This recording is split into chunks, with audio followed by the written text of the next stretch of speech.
We can go ahead and call the meeting to order for the Water Policy Committee for October 15th, 2025.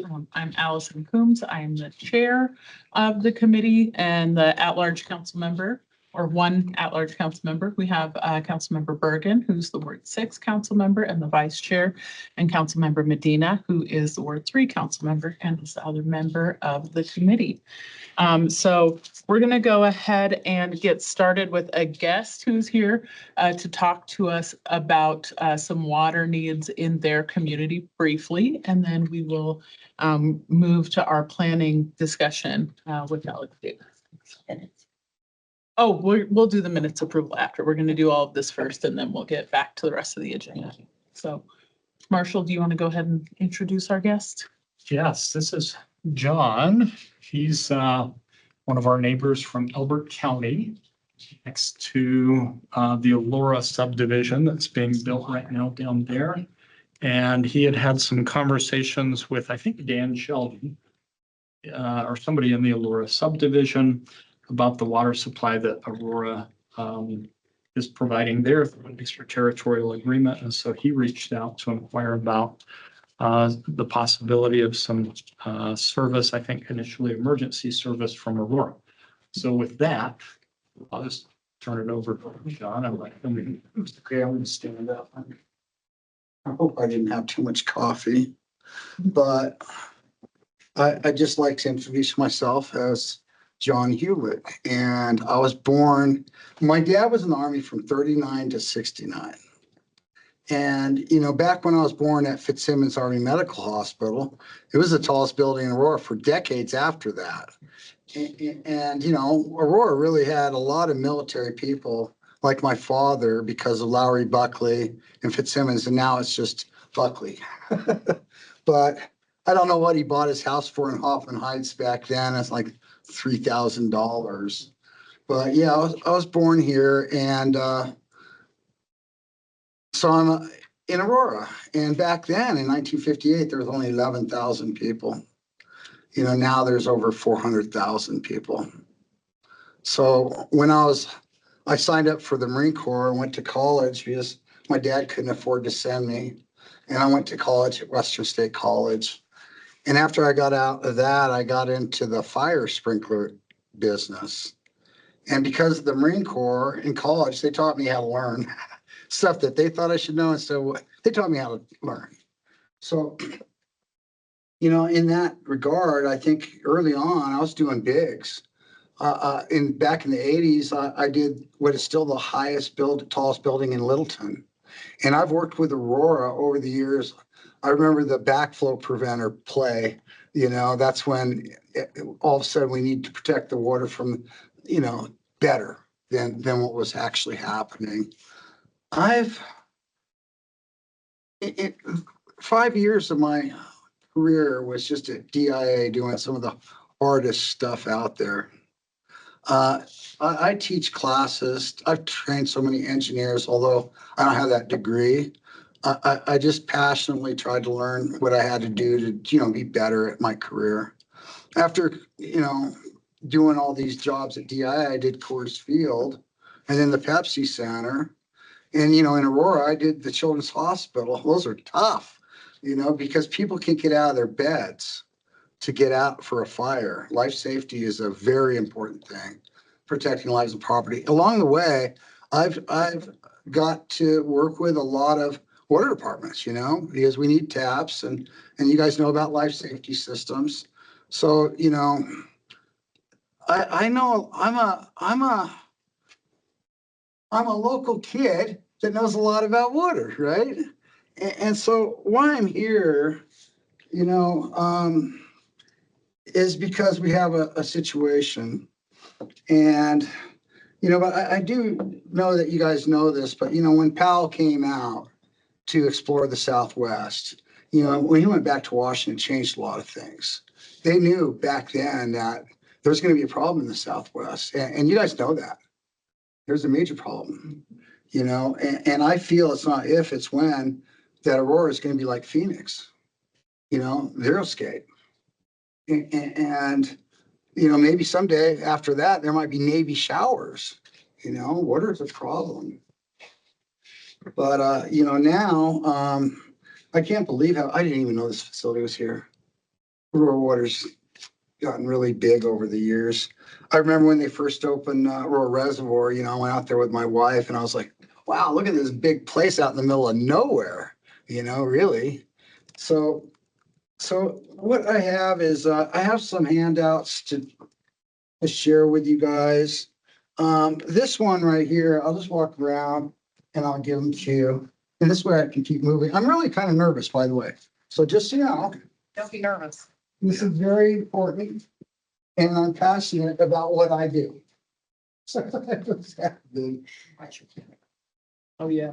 I don't know why I was in such a hurry. My wife and I have been married 43 years. I don't know why I was in such a hurry to get out of college. But we graduated in 3.5 years. She was along for the ride with me. So anyway, I just handed this out because, you know, I live over in Sky Rim and I'm in the back part. In fact, I put a little thing, my dream home. You know, I finally got it, you know, a ranch, no stairs when you're old. A view of the sunset over the Rockies, you know, that's kind of cool. And so the way these numbers on here, I tried to make it so you could see it. But when I first bought the house in 2019, just prior to COVID, you know, I did Blackstone in the corner of it. I couldn't see it. You know, there was no lights. It was dark, you know, my dream home. And then, you know, Blackstone got finished. And then I put a number 2, the far left. I don't know what that is, but you can see it in Google Earth right now. So 2 went down and then the north, Is that South Shore? I'm sorry. Is that South Shore? Oh, no, South Shore's way south. Oh, okay. Oh, way north. South Shore is way Oh, I north see. from Blackstone. Got it. Okay, but number 3 was the northeast corner of the Tri-County corner. You know, it's an interesting corner. I'm in Elbert County and Douglas County and Arapahoe County have a lot more people and they have a lot more property taxes. You know, and I live in Elbert County, we don't have any people. We don't have any money. This- So number 4 was that one, and then number 5 was Elora. And you can see Elora is, you know, the boundary lines. I just drew that in last night. I was trying to prepare today for this meeting. Our subdivision is Sky Rim, just the south of it. And we have 79 lots. We want 2 of the lots because they were 10 acres, the guy drilled his own well. And the rest of us are on 5-acre lots and we share one well that is into the Arapahoe Aquifer. We just had to replace the pump and make it go deeper, but it's over 1,700 feet. Above that, you got the Denver, the Lower Dawson, Upper Dawson.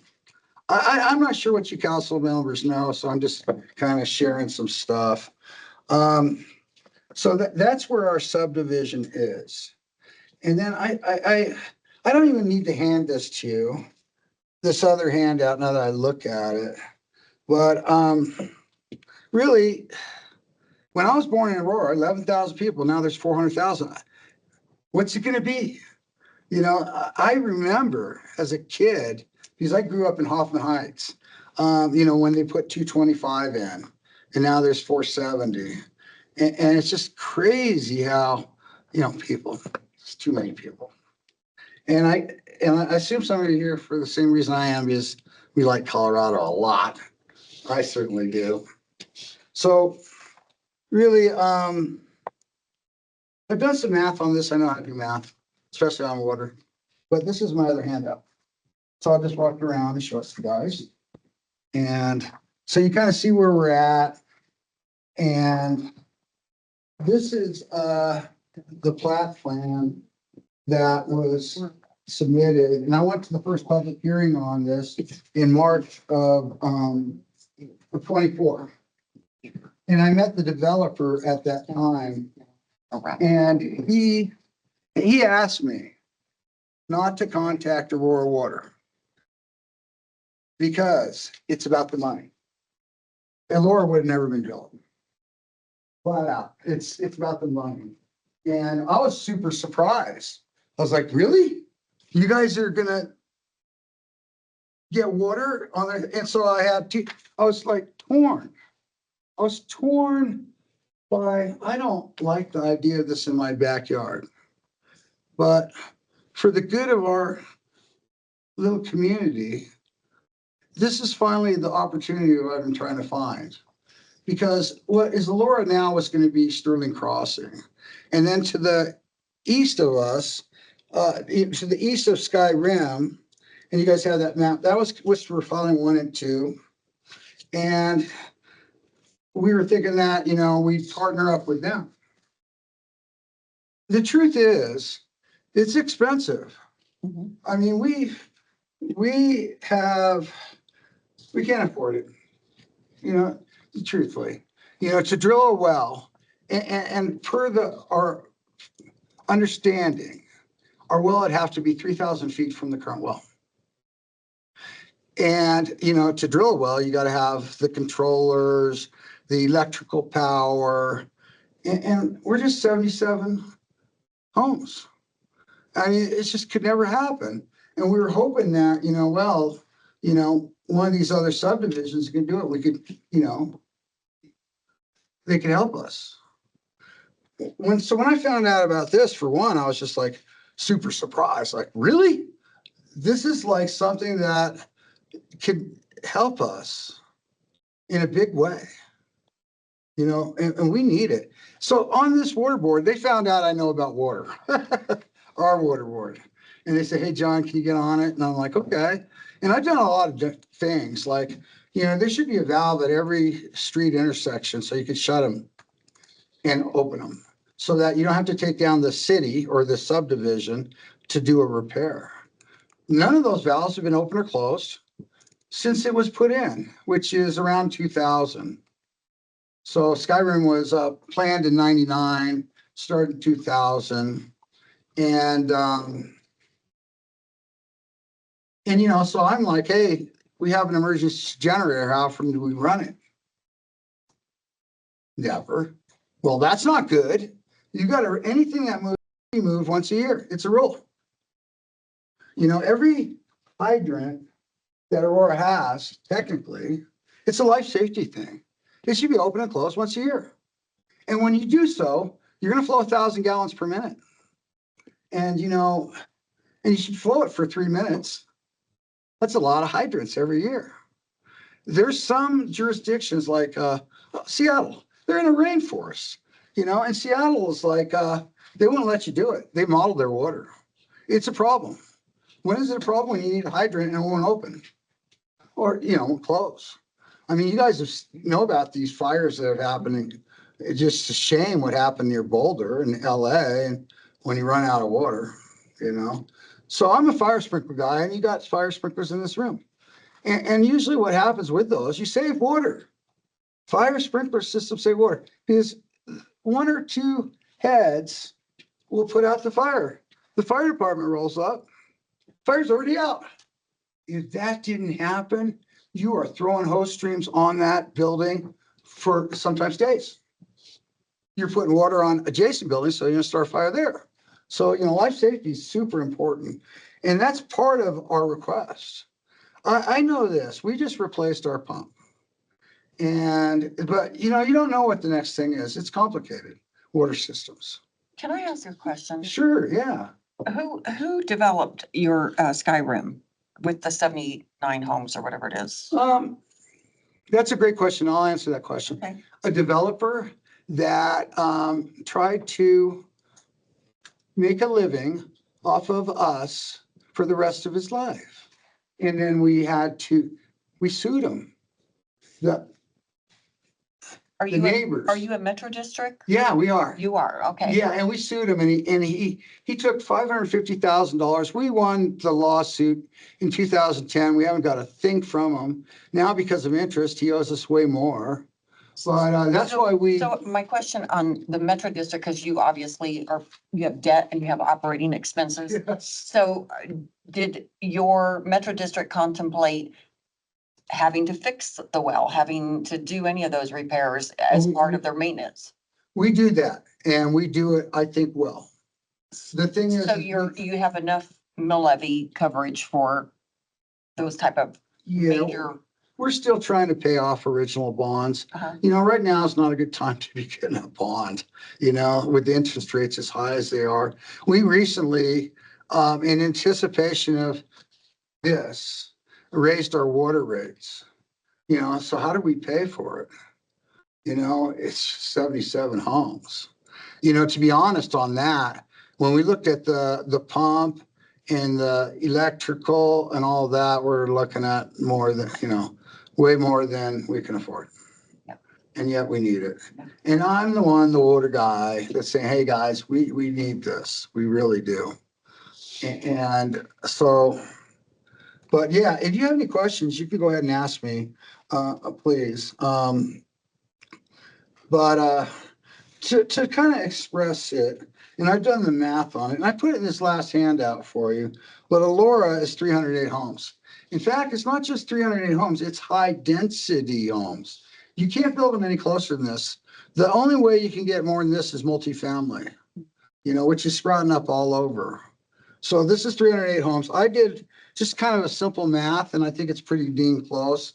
That an average household is 6,500 gallons needed a month in the winter.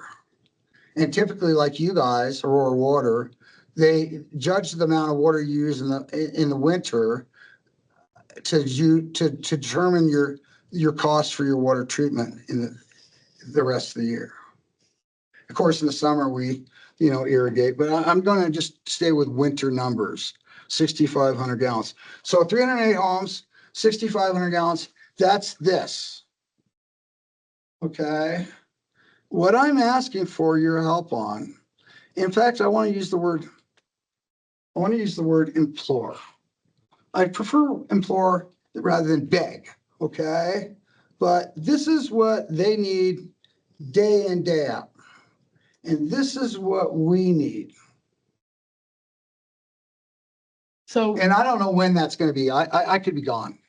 I do have a question. Yes. So when you say for emergency use only, you're referring to actual life safety emergencies? Yes. Are you Florida. referring to your well fails or your well is dry? They're both the same because we don't have hydrants. I don't know how they got away with it, but hydrants require at least a 6-inch water main. Elora is an 8-inch. We have a 4-inch water main that feeds our neighbor. I say this neighbor customers because I'm on a board of 5 and we live in the neighborhood. Okay. So back to, we're talking about this versus this when we need it. So The crossover distance, you want to say something? You want to ask a question? what's your, when you say this and you've got the winter demands, what's your summer demand? Do you know? Oh, yeah. If that happens, we're just going to have to tell everybody you can't water.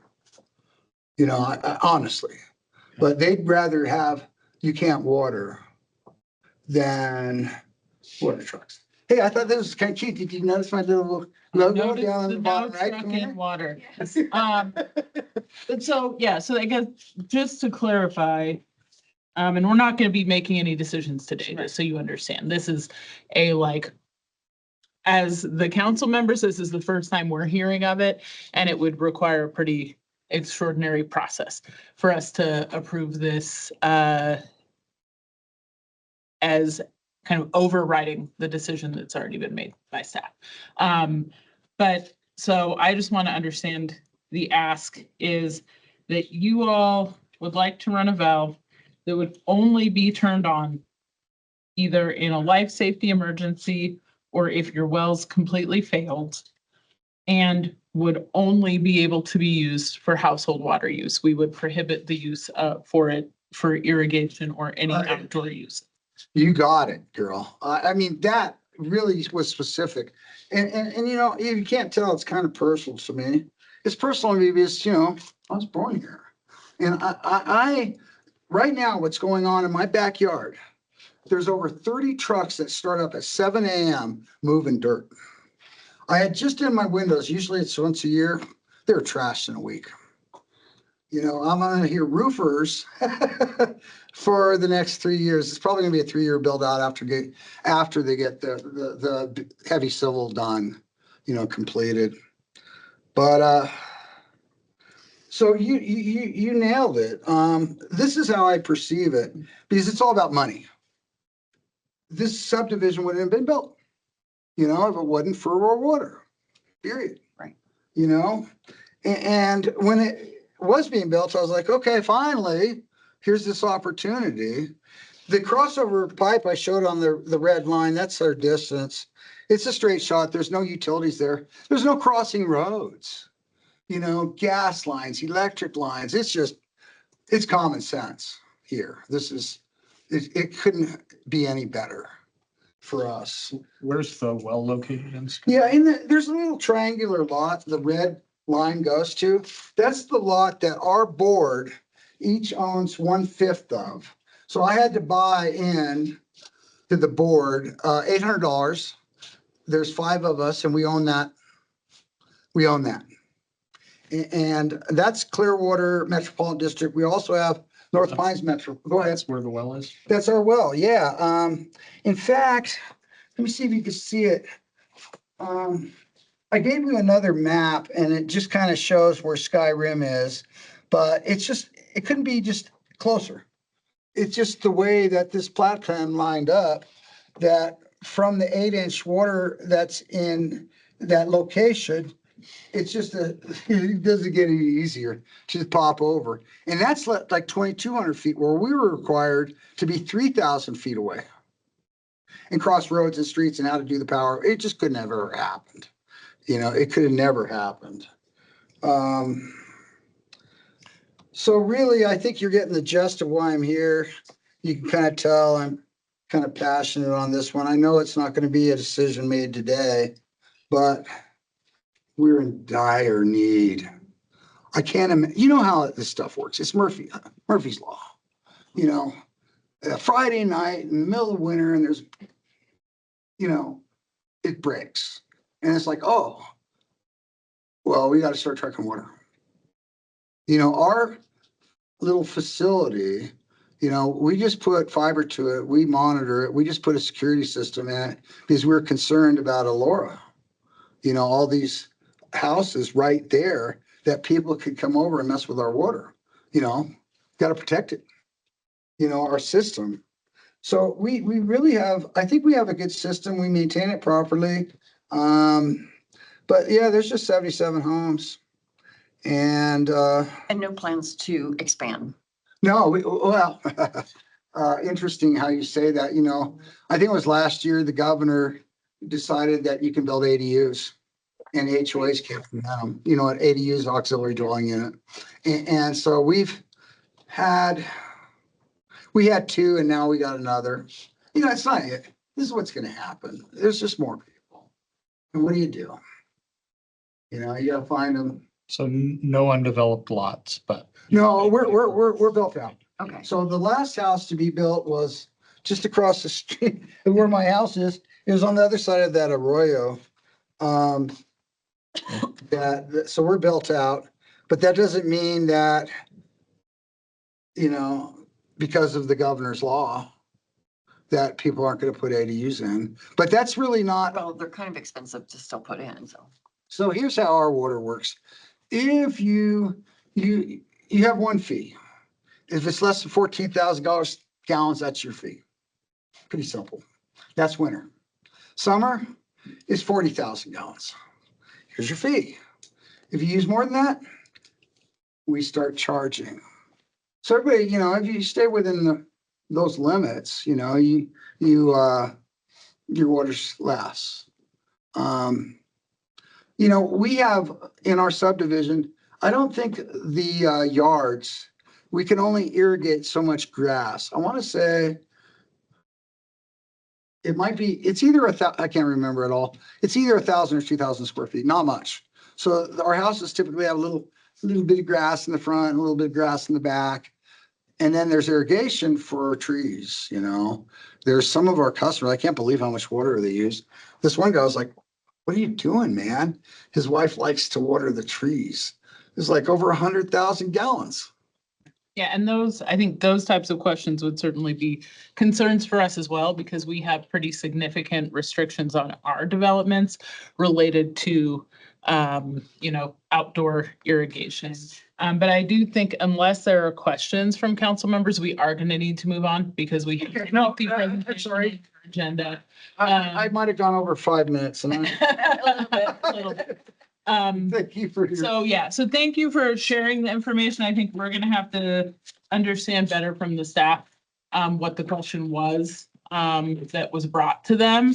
But I'm gonna be very honest, just to set expectations that it's very unlikely, given our water restrictions. And if you'd like to stay and hear about our planning, our water planning and whether or not we have enough water long-term to serve Aurora, it's highly unlikely that the council is going to overturn the decision of the staff. I'll just say though, that I would like to have discussions before we make that decision. Please. And I get where you're in dire straits and so I typically would be no way. But I understand your situation. I don't understand why we even gave water to Alora, honestly. Me neither. Right. So just I'm to pretty add on, sure I said no to that. we have a topic on our agenda today that we are going to be looking at making sure that we don't grow to Kansas and we don't. I'd love to sit and listen and I'll shut up, okay? Okay. But I just felt. It'll be right there. Okay. Thanks, Marshall. I know, but I don't want to be like, oh yeah, and No, then no, I council know. decides no, because I do want to be clear that council has been pretty strict on approving Yeah.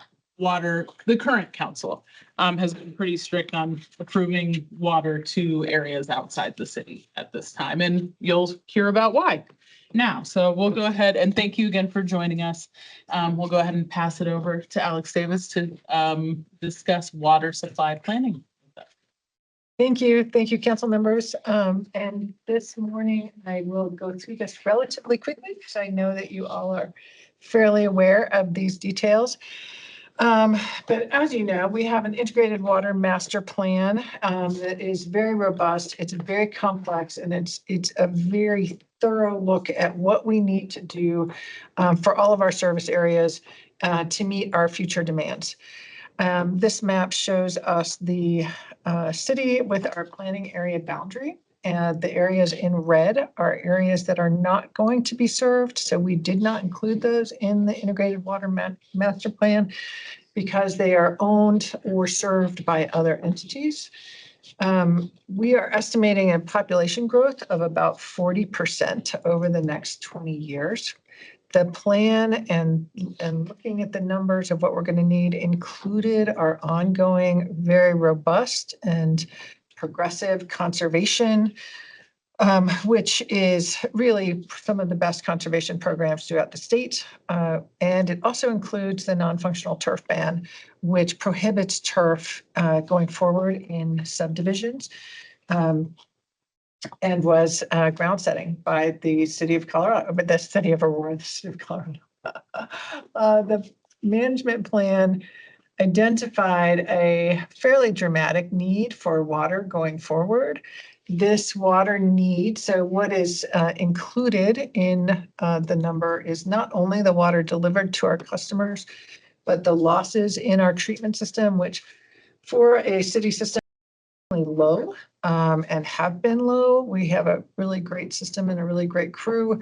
The source of supply demands, as well as contractual commitments outside of the city that we have already engaged in. And very importantly, these demands include evaporation and stream losses. So because, as you know, we have a very complex system that stretches through the top to the top of the Colorado River, to the top and the lower part of the Arkansas Basin, to the top and the lower part of the South Platte Basin. There's a lot of reservoirs. We have over 12 reservoirs that we use. We use the streams, we use canals, we use ditches, and those losses are increasing due to climatic warming. So in 2012, those were estimated to be about 10% of our water was lost. And in 2024, we're looking at almost double that just being lost to the system. This is a graph that you are all very familiar with. It shows our current supply is in the blue. Our prairie water supply, which is our reuse water, is in the speckled blue. The speckled orange is the expansion of our prairie water system to its full capacity of 100 million gallons per day. And then the orange, or the dark orange, are those projects that we're going to need to create that don't yet exist, that we're going to need to create to meet our demand going forward. And as you can see, due to water leases that will expire and due primarily to climatic warming, our current water supply is going to decrease over time.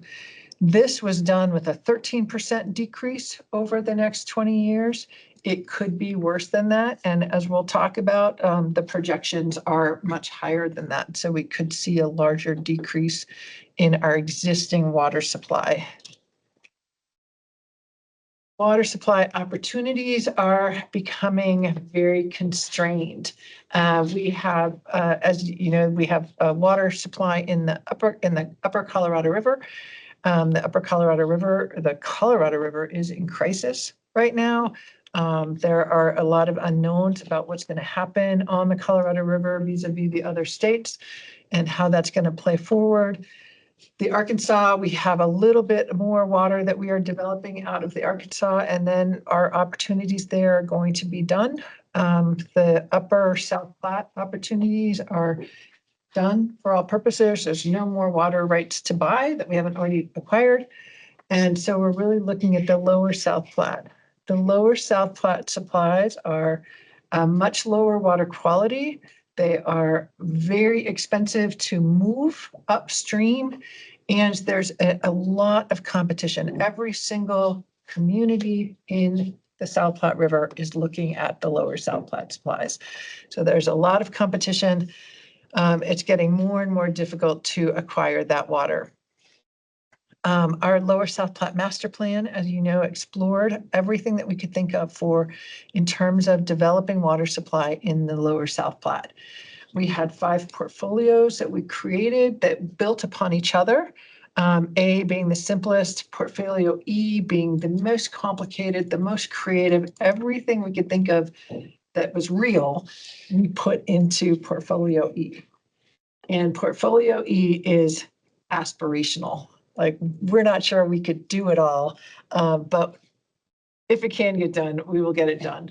It is not only aspirational, complex, including all of our creative ideas, but it is very expensive. So we're looking at $700 million for water rights acquisitions, looking at $1.2 billion for capital costs of building the augmentation stations, the pump stations, the pipelines, to get the water into the city system, for a total, very estimated, very back the napkin cost of $1.5 to $3+ billion.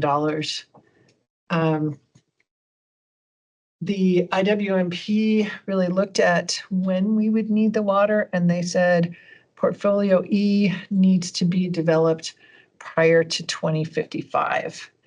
So that is a lot of work to do to meet the demands going forward, and it's going to be a challenge to get that done. And it could be worse if there's a more dramatic climate change impact.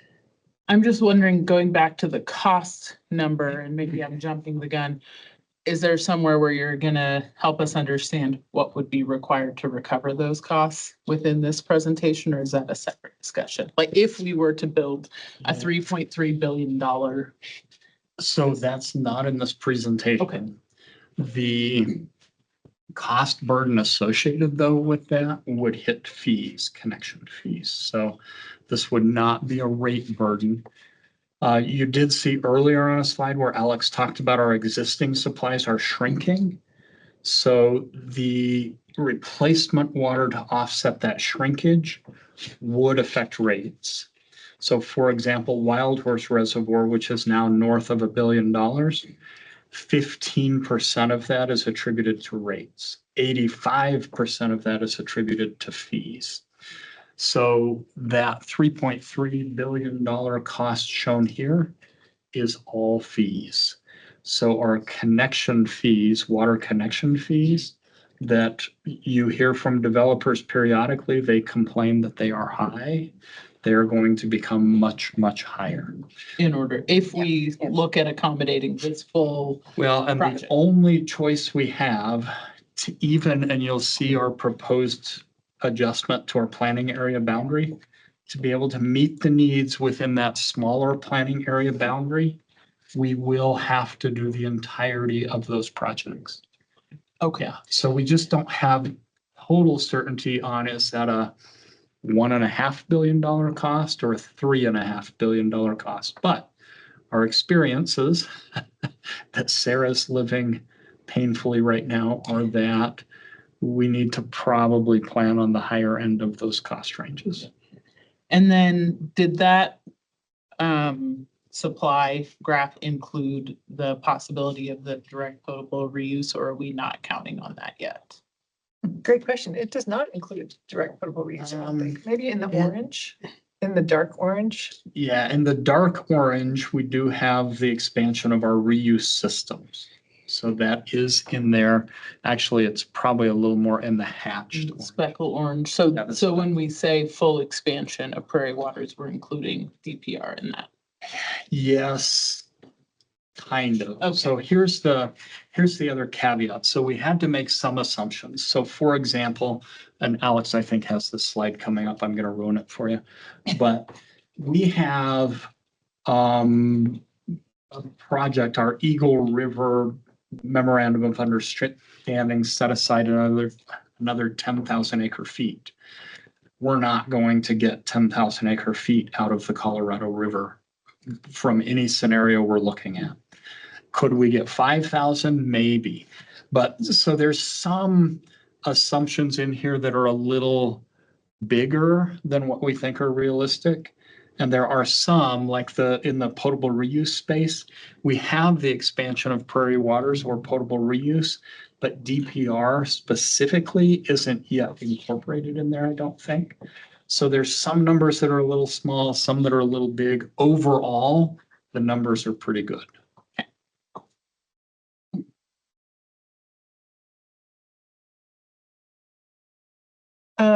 This slide is just to show part of the cost that is incurred. So you can see that this is the weighted average of the price per acre foot of water when we acquire water rights.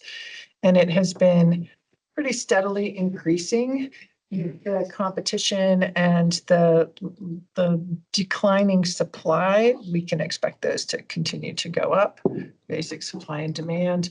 This shows you just kind of the difficulty of acquiring significant portions of water. So if we're looking at needing to acquire 20,000 acre feet over the next 20 years, our group has had as its goal to average 500 acre feet a year, which is, sometimes challenging. Like this year has been really challenging in terms of water right acquisitions. We are not close to 500 acre feet this year.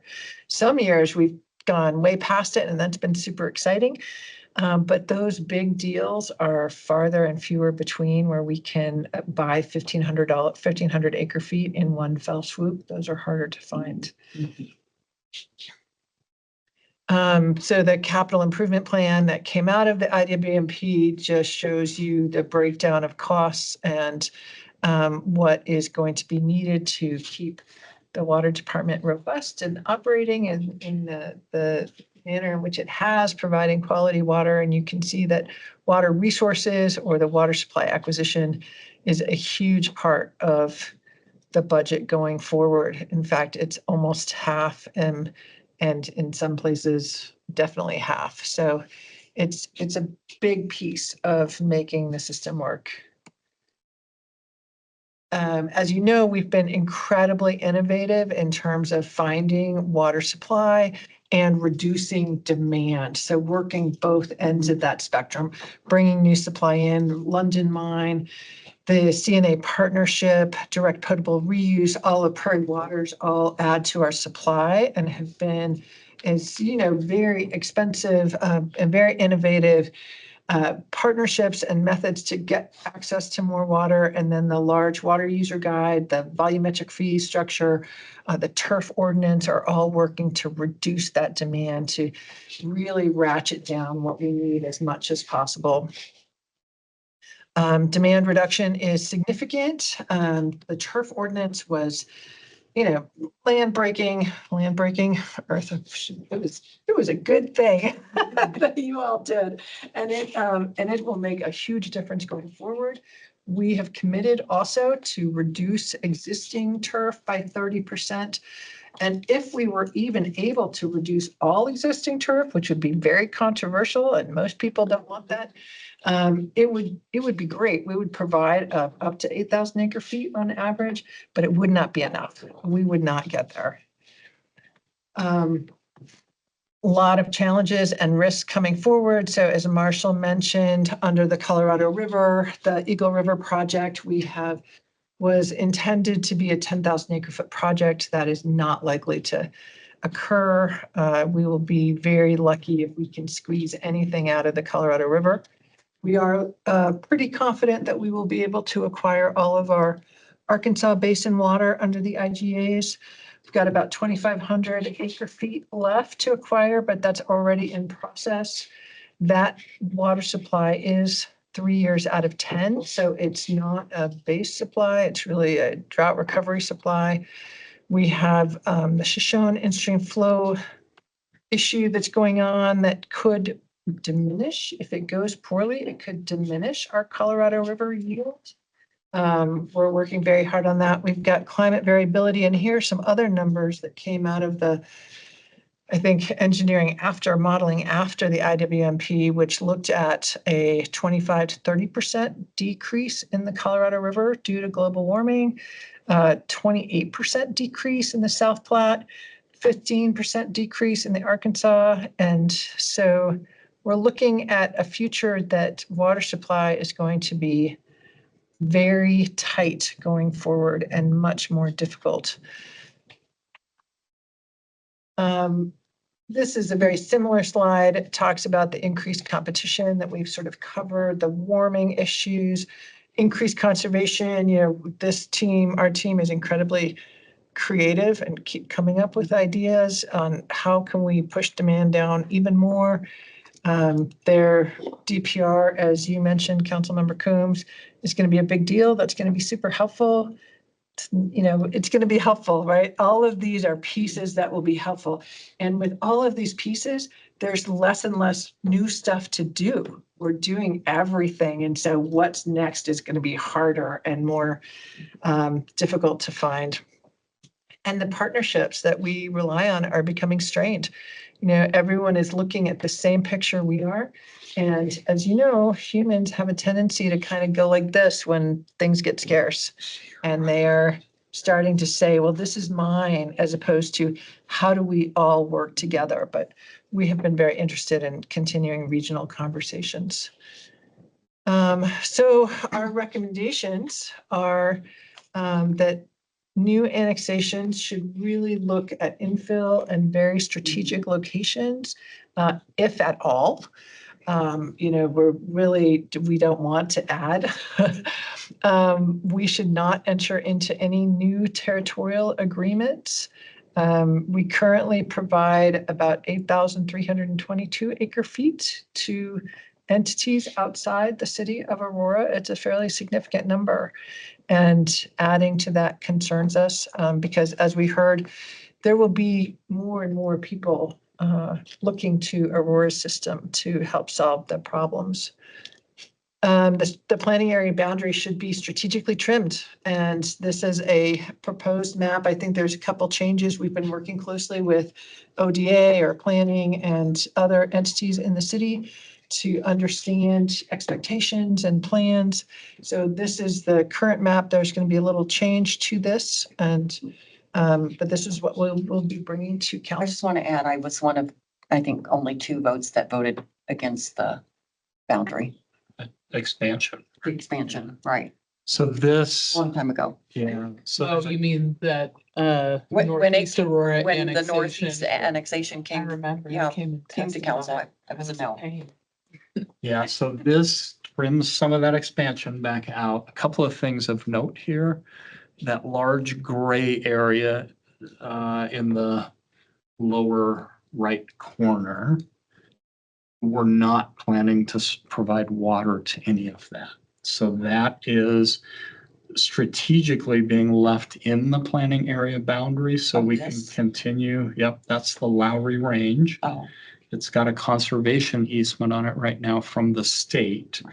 And we would leave that in our planning area boundary to be able to strategically continue to talk to the state and say, preserve the conservation easement. mhm. We are not planning to provide water service out there. So that would preserve all of that area.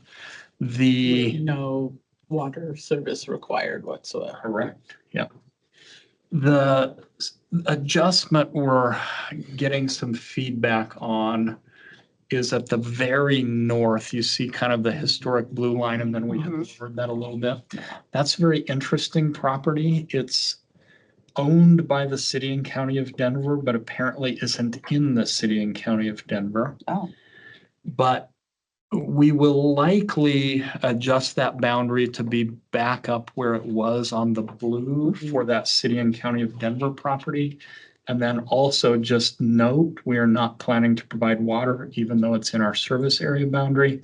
However, there could be interesting discussions between Denver and Aurora that might exchange Right. things Where or they do. could well, can, give us Yeah. essentially the water out of Strontia or somewhere that, Or we might, there's discussion right now about some kind of land swap up there where certain land would come to Aurora and certain land would leave Aurora and go over to Denver. And so we'll probably adjust the planning area boundary back up there, just with a caveat that we don't anticipate it requiring water service from us. so Denver owns it, but it's, But it's unincorporated Unincorporated. Arapahoe County, or Adam, Adams. can't they just annex it back into Denver? They can't apparently Oh. because they got told no more annexations for them up there. Okay. So it's a really weird property situation. okay, well, I mean, I think for now, it's better to cut it out so that no one tries to say, oh, but it's in your planning area boundary, we want to Well, we thought get about water that. service there. And then we got a lot of feedback from planning and folks in the city saying, no, don't mess with that because there's weird discussions going on. Okay, So what we've said is, okay, we'll note it as not requiring water from us. okay, But then if something odd happens, a land exchange or something, we would take other land out of our planning area boundary from a water supply perspective and put that in is kind of the thinking. okay. And isn't the idea to do that before we bring it to council or before it goes through the process? It, Yeah, we're looking at that right now. So we're trying to understand about the approximate size of that land swap. Should that be something that comes to fruition and remove an equal amount? What that will likely look like is the area that's just south of Prosper that's gray. So kind of the jig-jaggy development. Yeah. but so to your these gray question, boundaries right here. Those would be additionally removed to account for the about, you know, that potential land swap. So but the land swap may not be done before. And I don't know if we want to put this on hold and wait for the land swap to be done. So. I don't know. I mean, I'll leave that stuff all to you all in terms of if it's more prudent. However, I would rather we have this conversation ASAP. Okay. Because I think, right, we have this conversation here today. And then folks start looking and thinking, oh, well, if this is gonna go away, we Yes. better expedite our moves to yeah. be able to get water service to that Right, area. And so I don't want us to put ourselves in that position where we're kind of telegraphing this move and then we wait so long to do Yeah. it that it Right. becomes Right. less effective. Yeah, no, we need to do this. We've got this queued up already. It has to go to PED and the Planning Commission, and those are queued up for November. Okay. Yeah, so They can't. then I would encourage us to move that process forward at that same pace. My only other question about this, and this is for you, Marshall, I recall during that Northeast Aurora annexation plan discussion that some of the conversation was about if we do not annex, then there's a potential for there to be groundwater impacts from folks doing things to essentially go in, develop and install wells that have groundwater impacts. And that was part of the justification for moving forward with this. So where does that conversation then come into this decision? Yeah, and that's great memory, and you're absolutely right. We've struggled with that. If we take areas out of our planning area boundary, we could end up with more of what we just heard about today, more sky rims being developed next to us based on groundwater. And we think the groundwater is going to not be a long-term sustainable source. It's being depleted. It's going away. So at the time, what we thought was, well, it's going to be extremely expensive, but we think we can continue to acquire sustainable supplies.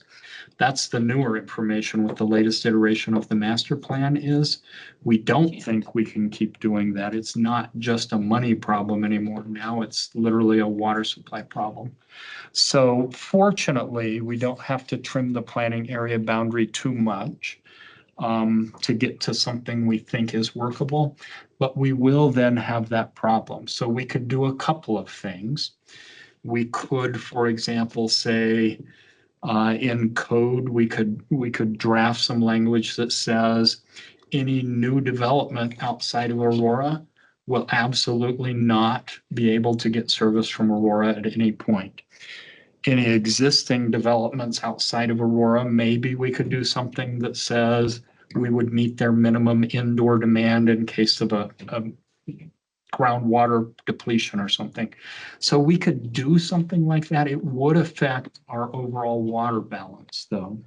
Right now, this planning area boundary adjustment is kind of squeezing every drop out of what we think we can do for just ourselves. So if we did want to say we would meet indoor demand for developments like Skyrim, it would affect the balance a little bit, and we may have to do a further planning area adjustment boundary or something in the future, because we would be taking a little bit of those drops out. Now, while scenario E is everything we know of, everything we can think of, we're always working to try to come up with additional ideas and opportunities too. So there's a chance we come up with some of those. Okay, so the answer to the groundwater question though is we don't expect the groundwater to not be fully depleted.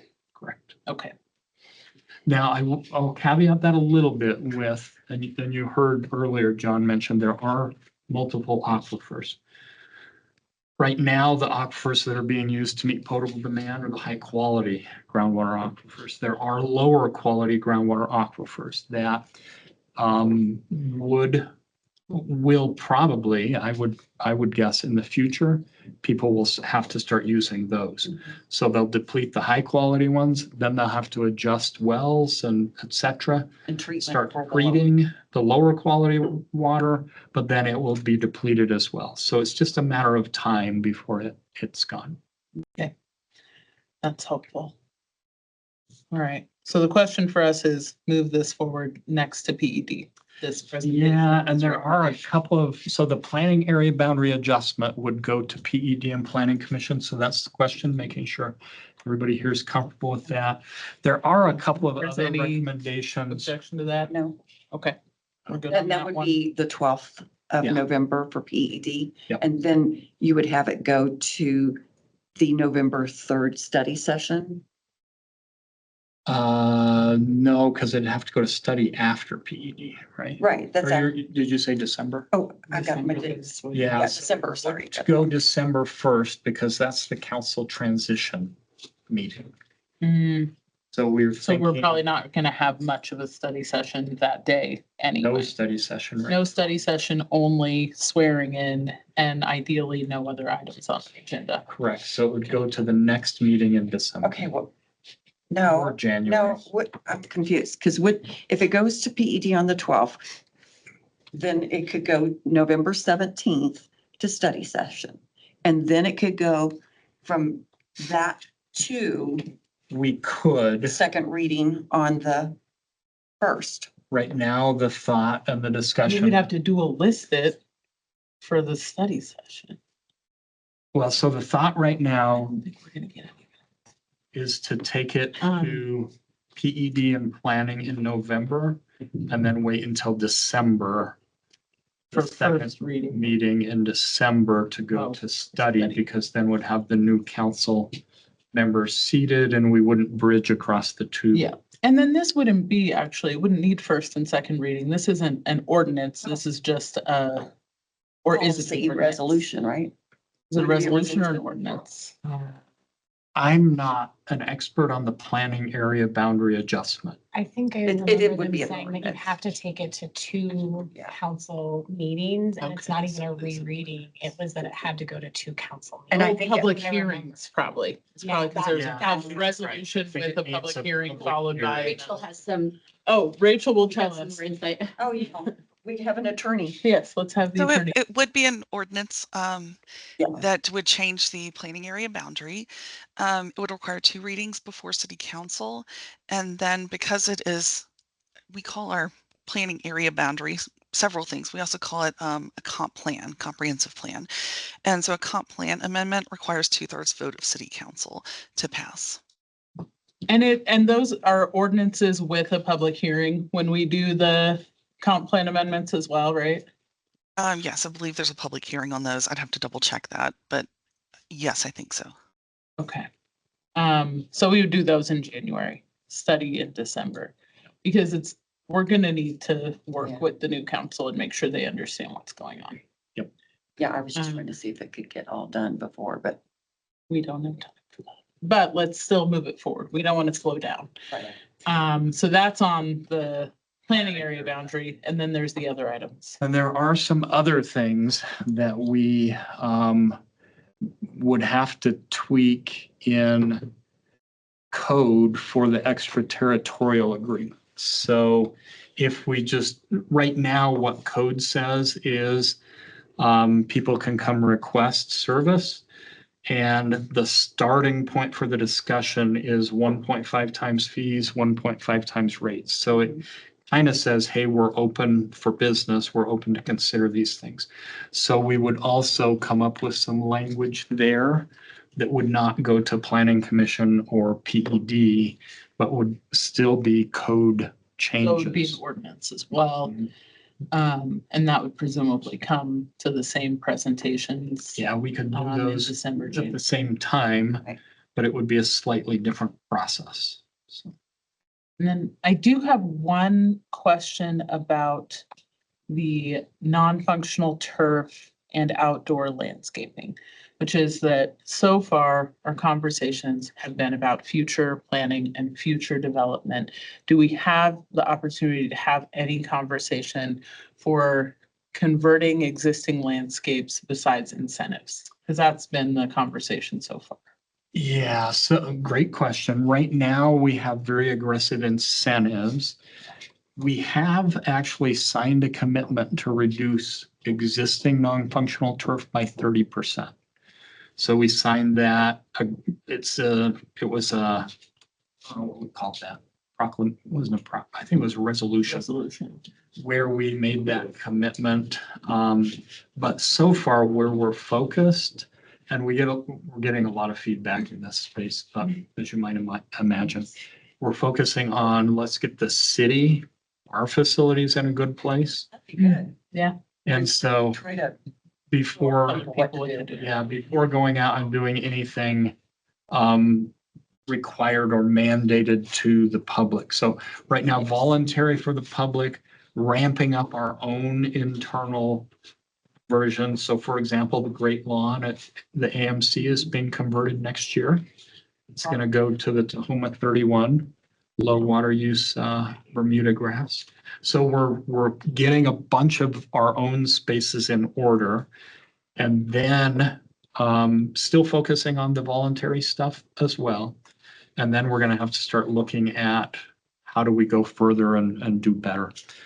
The hope is the voluntary stuff takes off more and more, but we're not sure.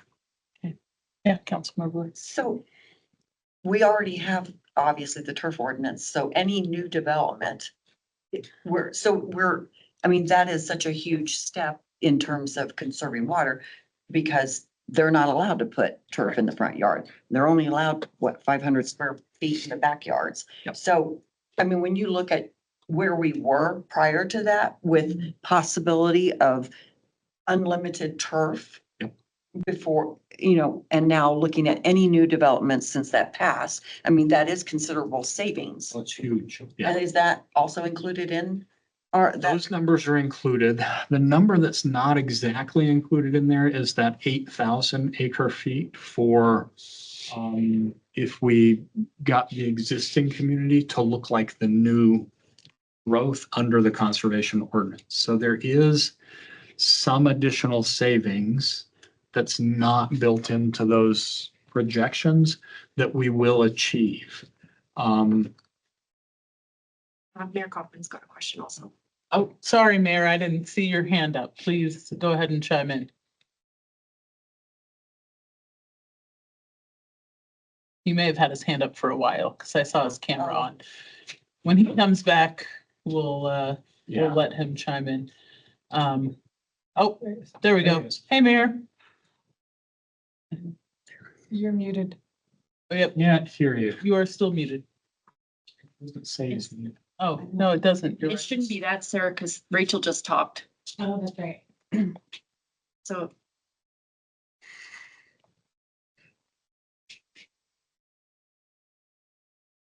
Gotta love the technology. I know, it's It's always, really that stupid button that got. I'm surprised you guys don't have an owl. And now. He said it. this is actually an even better system than the owl. I use the owl at my other job and. Okay, it's can you hear me not- now? I'm sorry. Yeah. Okay, can you hear me now? Yes. My question is, I think Marshall, you mentioned, not having bottlers or wanting to expand bottlers or heavy users of water. What about data centers?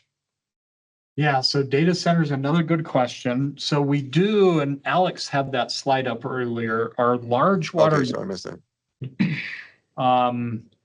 has been very helpful. It didn't point out data center specifically, but what it does is if your use is in that green area, it looks at the volumetric use per, gotta slide it over a little more to the right. Yeah, thanks. Average gallon per acre per day. And then it looks at what percentage of that is recoverable, and it has allowable uses. So what happens with data centers and some other users, but data centers are a great example. If a conventional data center comes to Aurora, they end up in that lower red, right, not allowed quadrant of our large water user guide. So, and we tell them that water use isn't allowed. That's when they come to us with evaporative cooling. Okay, Data centers have the technology to move forward with closed system cooling. And Okay. then it shifts them up into the allowed category. So the Aurora data centers that are moving forward right now, in fact, QTS, is it QTS or QTC? QT something. Has been now kind of posterized as a positive example. They're here in Aurora and they're up in that yellow. So they're in an allowed use category. And it's interesting, one of our largest data centers that I probably should leave nameless is using less water indoor for their cooling than they are outdoor for their irrigation. They came Wow. in for our turf ordinance and put a whole bunch of grass in. Mhm. And their irrigation use is higher than their indoor cooling use. Why do you need Wow. grass? They don't. So Mm. so data centers now in Aurora are being talked about nationally as a positive example for how to manage water use at data centers. Now, that doesn't work as well for like a water bottling company that you mentioned, because there's no way for them to get out of the red. They bottle the product and send it away, so their non-recoverable use is extremely high, and their volumetric use per acre of land is extremely high. So those uses can't come, but data centers and other evaporative cooling systems, they just have to change their cooling. Okay, thanks. Yep. All right, any other questions that folks have of Marshall or Alex on this? Okay, so we will go ahead and move forward in support of these policy recommendations. Is that correct? I mean, yes. Yep, we're all yes to moving forward on those policy recommendations. Mayor, do you have any additional comments? No, thanks, Madam Chair. Welcome. And then I saw Councilmember Hancock on here at one point. I don't know if she's still there, but, Yeah, because her ordinances. oh, she's Yes, I'm waiting. still here. Okay, so you're waiting on us. We should do All that right. one next. We will go ahead and move on unless you have any comment here. I do not. Thank you, Chair. Okay, thank you. All right, so we're gonna get back to our standard order of the agenda. Thank you all so much for just providing those recommendations and looking into all of that. And thank you, sir, for joining us. First we'll go to the approval of the minutes. Any changes? No. Okay, those are approved as written. Consent items, any questions on the consent items? No. Right. So those will be approved as, they're not really, to be approved.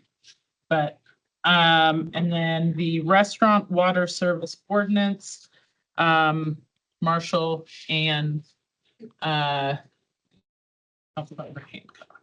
Yeah, Councilman Hancock, I think I can give a little brief introduction and then turn it over to Councilman Hancock. This is what's being proposed here is a specific ordinance that Councilman Hancock brought forward. What I wanted to note is we are also at the same time Councilman Hancock started talking about this, staff has been working on revisions to what we have historically called our water management plan. We've renamed that to The water shortage response plan. Water Shortage Response Plan. But that's the plan that dictates when we get into level 1 restrictions or stage 1, stage 2, when we get into drought restrictions, how we would reduce water use and the actions required of our customers to save water. So interestingly, what's being proposed here was also being captured by staff in the revised water. Shortage response. It's going to be hard for me always. Water shortage response plan. So complete consistency between the two, both staff and Councilman Hancock had the same observation. And so I'll turn it over to you if you want to talk about what's being proposed, and I'll help as much as you want or don't. Well, thank you, Marshall. I appreciate that. And you can help as much as needed here. Basically, this is kind of a constituent driven proposal in that, and I've noticed it myself, and I'm sure most people have too. You go to a restaurant, they put a pitcher of water on the table, or they'll put 5, 6 glasses, however many people are sitting at the table. Once it's on the table, you can't use it. You know, that's a violation of serve safe policies. So they have to dump it down the drain. So that's a huge colossal waste because most of the time people order soft drinks and what have you, and they never drink the water. So this would be just to say, we're encouraging businesses to only serve water upon request. I think that will be a huge savings, not only for the restaurants and the water usage and the water conservation, since that is on top of mind as this conversation has developed here. So that's basically what it is. A constituent asked me if I would do that, and I said, yeah, that sounds like a great idea. And here we are. Okay. So it's been drafted again, completely consistent with our water shortage response plan. I think I got it that time. Where what it does is in normal conditions, so all year round, we're encouraging restaurants to have that conversation. Just like Councilwoman Hancock mentioned. If we go into a stage 1 restriction though, what it does is it requires them to not serve water without the customer asking. Now they could help the customer ask, and what we think this can help with as much or more than anything is elevating awareness, helping people be a little more conscientious and aware that water is an extremely limited resource. So in addition to the savings that was talked about, we're hoping for, again, that increased education awareness opportunity out of this. Sounds good. And that's going to be a huge piece in making folks aware of the precious nature of the water here in Aurora and our state in general. And that, you know, once it's in the minds of our consumers and our restaurateurs and hoteliers and everyone that uses water in a commercial space, I think it is very important for us to be aware of that. And I think this starts the conversation and really puts it in people's minds so that they're conservationists as well. So, and I think that language is also in the resolution too. So, thanks. Great. I don't have any questions. That sounds good to me. Councilmember Medina, I'm good as well. and Councilmember Bergan. I am good, but I have a question. Okay, yes. The please. water that we're all seeing here. That Either did it's occur gonna to be, we're gonna drink it, or you're not gonna pour it down the drain. I mean, I'm drinking it. Okay. We're gonna, yes. I'll have the drink there. I've been drinking it. but I'll get And some- to your point, it's gonna have to, we're all gonna have to think about how we. And no ice either. Provide water. I always order. So we gotta get Councilmember Medina a pitcher of water with no ice for our meetings if we're gonna have a pitcher. Most of the time at restaurants, at least, the water's always cold, so it's like, why do I gotta add like freezing cold? I'm with you. All right. It's funny because I did look, I was like, well, we have pitchers on the table, but I wasn't gonna. They don't go to mention waste that. though. They don't go to waste. You They don't go to waste. We use them. So, all right. So it sounds like you are good to go, Councilmember Hancock. We're gonna move this on to study session and thank you for bringing this forward to us. Well, thank you very much, Chair and council members. Appreciate it. Thank you. Okay.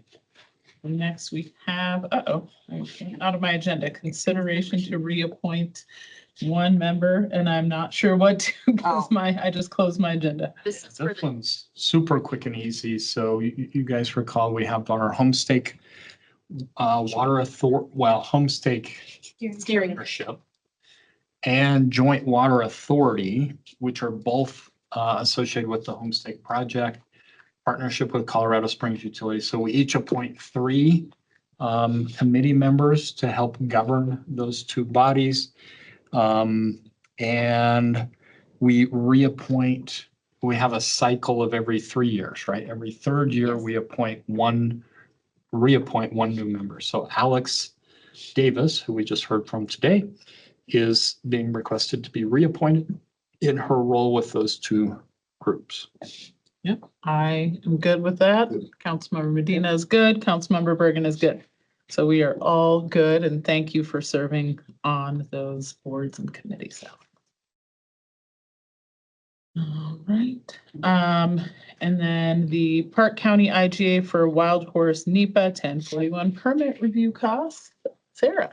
So this one can also be pretty quick. We've been focused a lot on the BLM and NEPA permitting process, but we also have another robust permitting process coming at us, which is the 1041 process with Park County.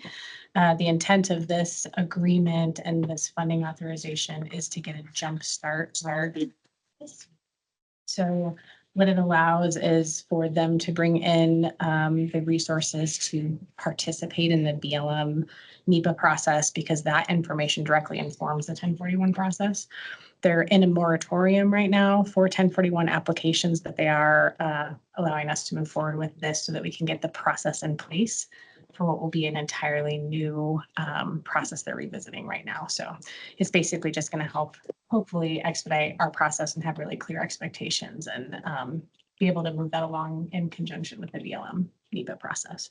So it'll be $50,000 for the initial payment and then 2 supplemental 50,000 payments if required. So that's if things continue to move forward, Yeah, basically. Yeah, if they, it's basically kind of a time and materials thing, and so it'd be as needed. Right. Any questions, Councilmember Medina? Yep. Councilmember Bergan?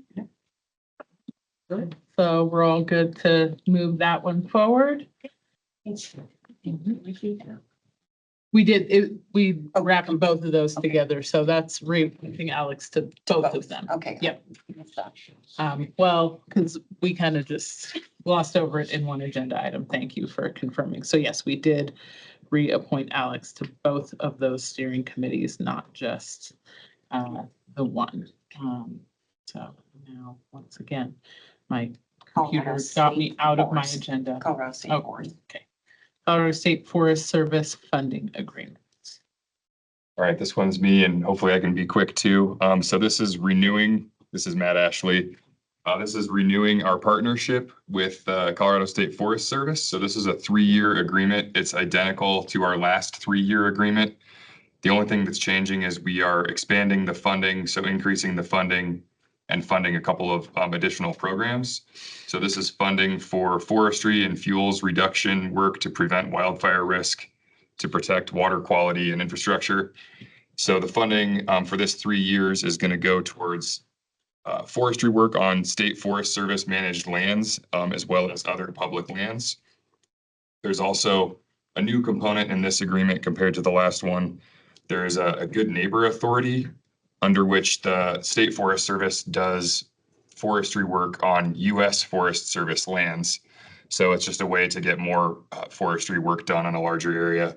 And this particular good neighbor authority, or GNA, is in the upper Arkansas, so around the Turquoise Reservoir and Twin Lakes areas. So those are areas we've worked with the U.S. Forest Service in the past, and we want to keep working in. This just allows us to be a bit more efficient and have one less agreement to go get approved, so we can shuffle our funding in under this agreement, as well as supporting partnership efforts and the Upper South Platte Partnership. This is a really essential group that brings together all of the local stakeholders and other land managers to decide which areas are going to get treated and collaborate. So the agreement's $275,000 per year for 3 years. Any questions? Nope. I do not have any questions either. It looks pretty straightforward. So we're good to move that forward? Yep. Yes, from everybody on that. And the next also is you for the biochar facility use IGA. Yeah, so this is a new partnership with Douglas County. They're in the process of starting up a new biochar processing facility. And biochar is important to us because it's a way that forestry partners can process the wood waste from forestry and fuel reduction projects. So a lot of our forestry partners are located very close to where this biochar facility is going to be located, which is in Sedalia in Douglas County. And all of our forestry partners and the forestry work that we fund, it's going to decrease the cost of those projects and increase the amount of acres that we can get treated as a result of supporting this project. So it's a really good opportunity to be involved with an innovative project and have a good partnership with our neighboring Douglas County. So this is a 100,000 one-time contribution, and hoping to continue growing and building on that partnership in the future. Any questions? No. All right, seeing none, we'll go ahead and move that forward without objection. All right, we're good to go. Thank you. And then I believe that the next item was what we already went through, That's right. which was Alex, the growth with intention conversation. So Did you want me to show that other slide? So I had a shorter presentation initially planned, but we thought it'd be helpful to go through the longer one earlier. But did you want me to show the other slide? Do you guys have a minute for? Yeah, I think because then we just have miscellaneous matters and scheduling the next meeting. So, yeah. Slide. And the other thing, I guess, would love your thoughts if you're interested in sharing. Should we will continue to hear from people like Skyrim. We have been hearing already from another one called Thunderbird Estates. That's also interested in connecting because their wells are groundwater's going away. We could, rather than draw a line in the sand and say no more extraterritorial agreements at all, which is a clean line, we could draft something a little different where we say from a certain date forward, we will not provide water for any developments outside of our planning area boundary that develop after a certain date. But for communities like Skyrim or Thunderbird Estates, we would be willing to consider an extraterritorial agreement for their indoor essential water use or something like that. Right, and not, outdoor. So Thunderbird Estates, the one difference there is Thunderbird Estates is also in our planning area boundary, so they would have the potential to annex. Right, So they're a little Right. different than. Yeah. But that's a good it point. doesn't. They're in the boundary? The thing. They are. And Yeah, they're in. are they in any part of the boundary that we're Why don't currently looking at excluding? they're not, they're kind of in the middle of the boundary and they're Minority. very large lot, very, Similar to Skyrim in that way. So I think we would definitely want to make it very clear to them, there shall be no irrigation provided, period, by the city of Aurora. So I think that should be very clear in whatever we do, is that any future extraterritorial agreements, in my opinion, from like the time of passage forward, Okay. shall include no outdoor use. Okay. Because these are all big lots. Right. Yes. It's 5 acres. They are. Yeah. Yeah. They're all the It same. made me really nervous when at 40,000 gallons a month is a lot of water. Right, that's, Yeah, And then he mentioned that the one is over 100,000 gallons a month of water, which is, which is summer. No, which is- yeah, we're not So doing much. that. No. so we would, okay, so if. Sorry, I'm like, I am declaring. Yeah. When Alison I says think we're no. all- I'm not doing that. There's no, that would be crazy Yeah, for us, so. Crazy. But if, again, and we'll hear, even though Thunderbirds is, and we'll hear from more in our planning area and boundary as well when they want to hook up.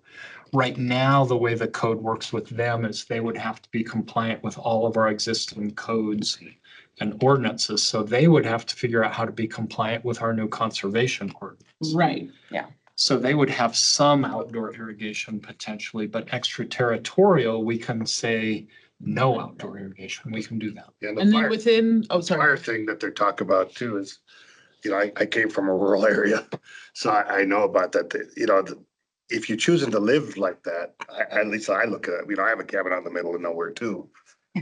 But I also take that responsibility because we're strictly a well, we can't access there's nothing structurally close to us even to begin to tap into any system. So it's just, you're mitigating your own circumstances because that's the choice you make, right? I look at it, so you made that choice to be isolated, then you have to mitigate that, because we had forest fires out in that area too, and it's one of those things that there's areas like that you're not gonna put a hydrant out there that's gonna be used maybe sporadically. Right, yeah. Yes. Oh, I think, with this particular Skyrim situation, the developer, obviously, you know, those people that invested in those homes in that metro district weren't given the right information in terms of, you know, cost of future water resources and so forth. I mean, it's unfortunate. Well, and there's all kinds of that stuff Yeah. down in San Luis Valley in the area where Councilmember Medina is from. Fort Garland stopped water deliveries to folks that were relying on cisterns. Water being trucked in, which he's saying, we don't want to truck in water. These folks were relying on trucking water and it got cut off. Wow. So that's, you know, I think that's a question for folks to consider who are building outside of areas that have water service.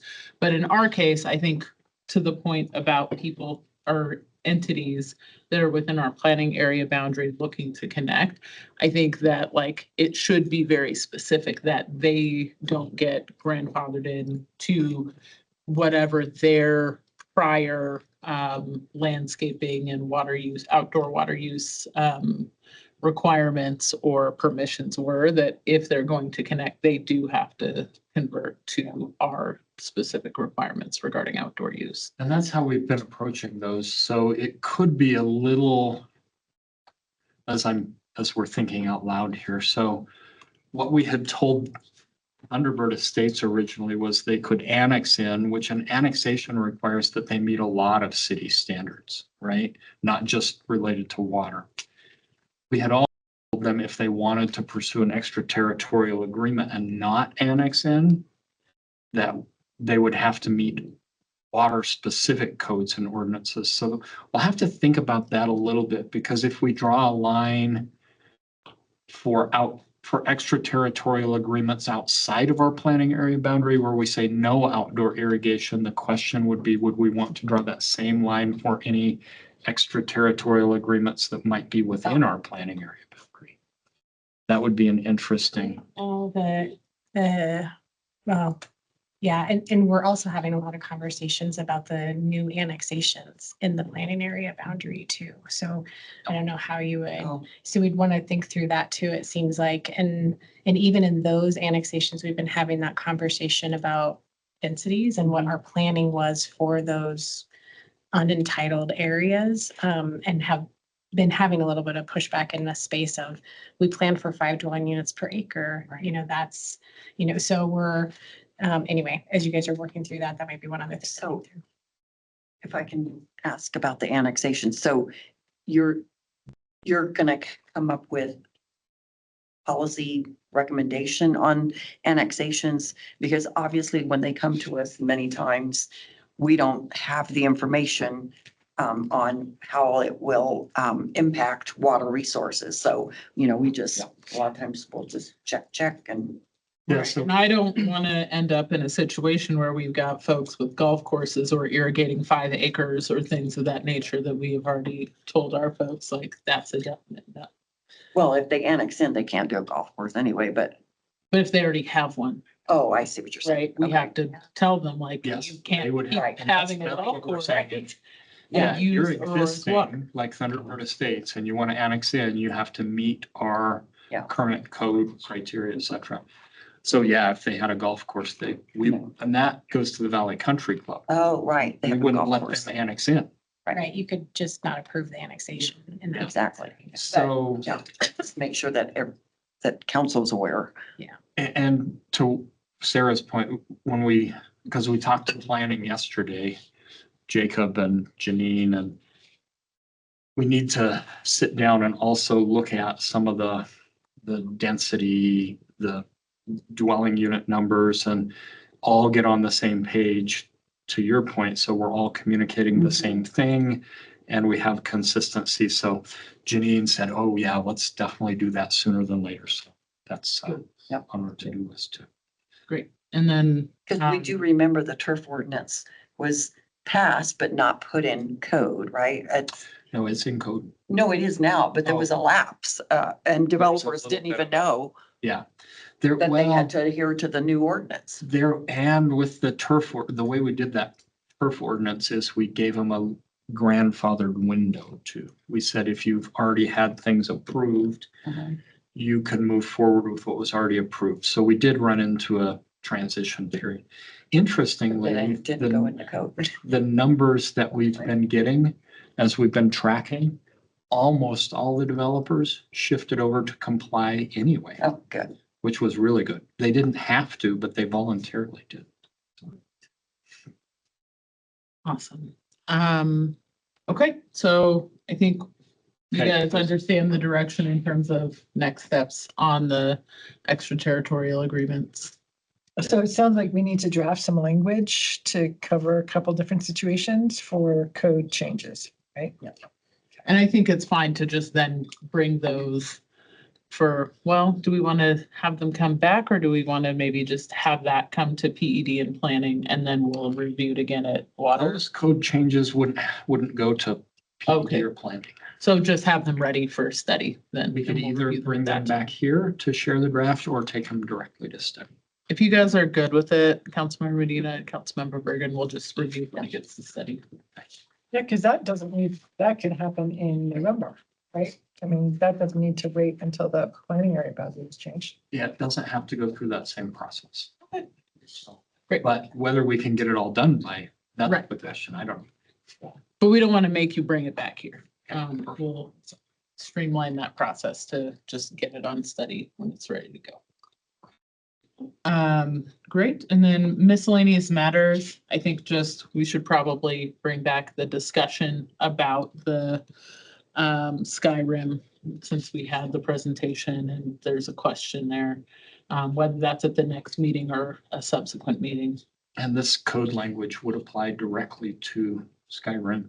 So we could even just bring the code language back with a follow-up on Skyrim and then make sure we're all good and then reach back out to, I'm sure John's gonna be emailing me, but. Yeah.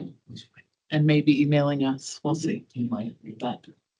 All right. One of those considerations for Skyrim is that that 40,000 amount, it's the same water system. So saying that they can't use it for outdoor irrigation would require monitoring of use for outdoor irrigation during that time. And I think right? would probably want to put a master meter in with a cap on the master meter and leave a lot of the individual monitoring on them and just say, here, based on indoor water use for your properties, here's how much we're willing to do this emergency indoor use agreement for, and you need to dial your indoor use down to this amount. And as long as they're- manage it themselves. Yeah, as long as they're compliant at the master meter, we can leave all the indoor Fred Policing using. to each other. Yeah. He sounds like he's on it. Yeah, I don't want us to be doing No. that, that's for sure. Exactly. We need Um, that's an even better. Yeah. Right, they'll work together Yeah. to make sure they do that correctly, theoretically, but you never know. Some folks- Right. Some folks never listen. But that's not our problem. I think we can have an agreement that's clear on that point. So, yeah, so that, anything else on miscellaneous matters?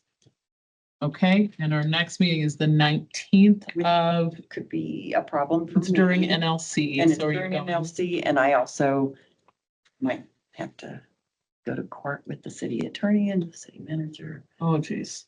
Okay, We have 3 Oh. dates and they won't tell us they're which not date. confirmed. Great. Okay. So, So there's multiple things. None of us, I think, are going to NLC. So why don't we say for now, we'll schedule it. And if we need to reschedule, once Okay. that gets confirmed, then we'll Yeah, hoping reschedule. soon, so. So for now, confirmed for the Okay. 19th. Yeah. And if there's I'll any just wait to change to hear. that, we'll follow up. Got it. Or rather, you'll probably follow up. Yeah. Okay. All right, excellent. We're adjourned. Thank you all so much. Thank you. Thank you. See you soon.